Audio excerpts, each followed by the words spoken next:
As promised, this video is about Jaromir Jagr, the Great 68.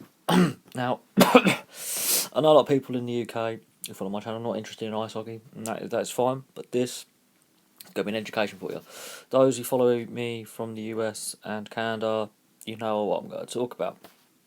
Jaromir Jagr, Czech player, drafted into the NHL in 1990. I was 6 months old when he was drafted by the Pittsburgh Penguins in the 1990 draft.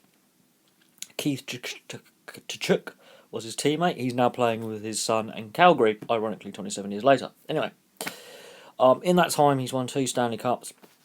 He's played at 9 different NHL organisations. He's played in the KHL for a while as well in Russia. And he's the second highest points scorer in NHL history, behind only Wayne Gretzky and in front of Messier, who he overtook last year while he was playing for Florida. Now, how come he's playing at the age of 45? Well, he's stated that he wants to play till he's 50. I don't think that's possible somehow, but we wait and see. Geordie Howe did it, but he did take 9 years out, but we will see if this all comes to fruition. When he plays against Vegas, he will have played against 35 different franchises, past and present, in the NHL. He's got over, I think, 1,500 assists, like 900 goals. I mean, he's got silly numbers. And there was a point about 10, 15 years ago where it looked like his career was going down the tubes. He had lost his way. But he's had a renaissance, and he's still going. And it is amazing that someone in this day and age, as the sport has become more physical, more fast paced, players have got more physical. He's not a small bloke. I'll give you that. He is quite a unit. But there are some big boys on the ice now, some fast, physical players, and he seems to have adapted his game brilliantly to survive for 27 years at the highest level in his sport. I don't think any other sportsman could possibly come even close to him. He is a future Hall of Famer. And he has not been without controversy though. When he was a younger player, he kept getting done for speeding, and one of the news reporters after a practice or after a game went up to him and said, "So Jaromir, why do you keep getting speeding tickets?" And his response was, "Because I like to go fast."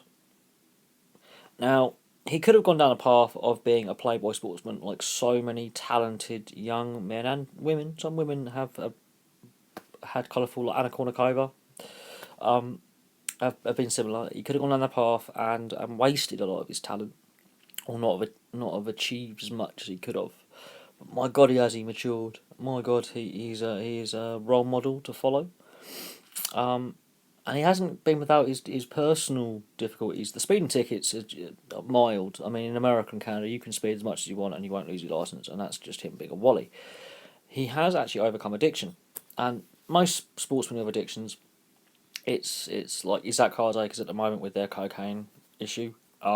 It's like George Best with alcoholism.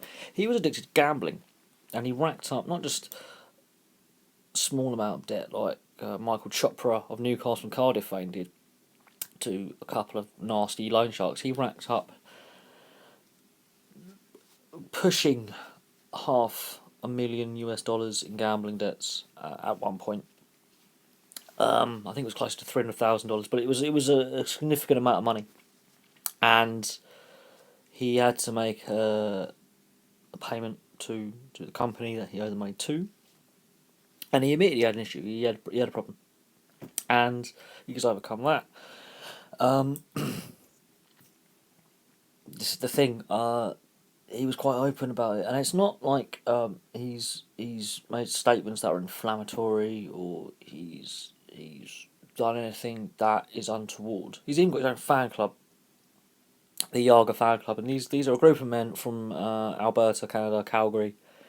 And they go around wearing all the uniforms of all the teams he's played for, and they wear mullet wigs, because Jaromir Jagr has a mullet.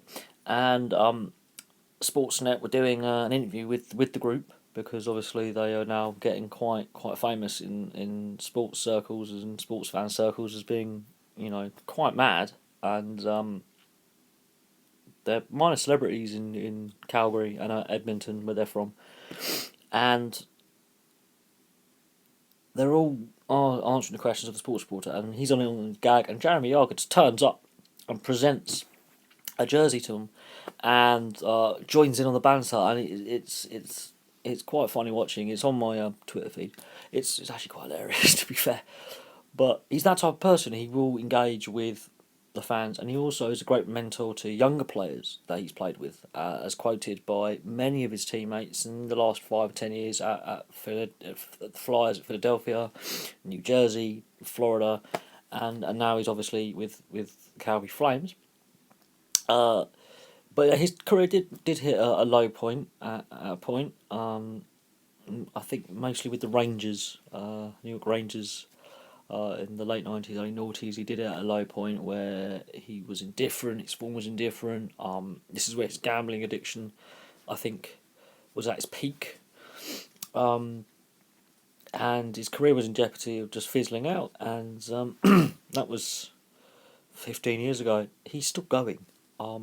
It's a shame that he went to the KHL and he didn't quite stay in the AHL for those 3 or 4 years. But even without going abroad, he has racked up stupid numbers. Stupid. I mean, he is one of the greatest hockey players ever to play the game. And his intention is to play at 50. I will be highly surprised if he does, but he has the drive to do it. He's still fit enough to do it. He hasn't played for near on 6 months because he's obviously started the season a bit later. He didn't have a pre-season because he wasn't with a team. He's obviously been keeping fit in the off season. He's jumped straight into Calgary's fifth game of the season. He's jumped straight in there with no pre-season, and he survived the game. No injuries. So obviously he's got the will to do it and the drive. Whether his body can actually hold up, if he gets one severe injury this season, I think that's him done. I honestly don't see a 45-year-old having to have surgery or having a severe long-term knee, shoulder, muscular injury and then coming back and playing. I really can't, somehow, because the game now is far more physical and brutal than when he started at the NHL level, because he was obviously playing youth level in 1990, but when he came into the league in 1990, the game has evolved so much. There's been 3 lockouts, 2 lockout reduced seasons, 1 complete lockout, so there's been changes in how players are paid, rule changes, there's been changes in the style of play, the players in the league, the amount of teams, the amount of games per season played, the amount of travel, a lot more travel now. So it'll be interesting to see how this season develops for him, but it is great to see him still playing. It's a shame he had to leave Florida, but obviously that was the end of his contract. He was a free agent, and no one wanted to sign him initially. Calgary obviously have seen something in him, and they are a young team, so it's useful that he's gone there. The average age of the league is, I think, 27 now. There's actually, I think, more 27-year-olds or younger in the league than above, and I think him carrying on, he's the only, I think, player over 40 now. Jaromir Jagr is the second oldest in the league, and he's also a future Hall of Famer. Scored less points, mind, because because of his different role in a team, but without a doubt, Jaromir Jagr is one of my heroes growing up. He is an undoubted role model because he's overcome his issues. He did also grow up, and this is where other sportsmen can learn from him, because some sportsmen they are colourful characters, and Jaromir Jagr is a colourful character. I'm not disputing that, but they have very colourful antics away from sport in their private lives, which in this day and age, if you get caught in the press doing silly stuff, you're going to have a backlash. As we've seen in the UK over the last couple of weeks with Ben Stokes, Alex Hales, Zach Hardacre, all of these players and sportsmen getting caught out doing things they shouldn't be or doing things they shouldn't. It's put it into perspective. that maturity is vital. And also a lot of these young sportsmen aren't. The money goes to their head, and it is an issue. Here with Jagr, he's not playing for the money, really. He's not. His salary this year is quite low. He's playing because he enjoys doing it. If more sportsmen were like him, I think sports themselves would be better off, and you would find less probably mental health issues and depression in sport as well. There you go. Anyway, I've rambled on enough. Please like and subscribe if you're going through. Thanks for watching. And thank you for your time. And this is on my last video of the evening, so I've got a couple more, and I'll have some more for you over the next few days and on various issues, positive and negative. And this is one of the few positive videos I've done recently, because there's been a lot of negatives in the sporting world. And I shall speak to you guys again soon.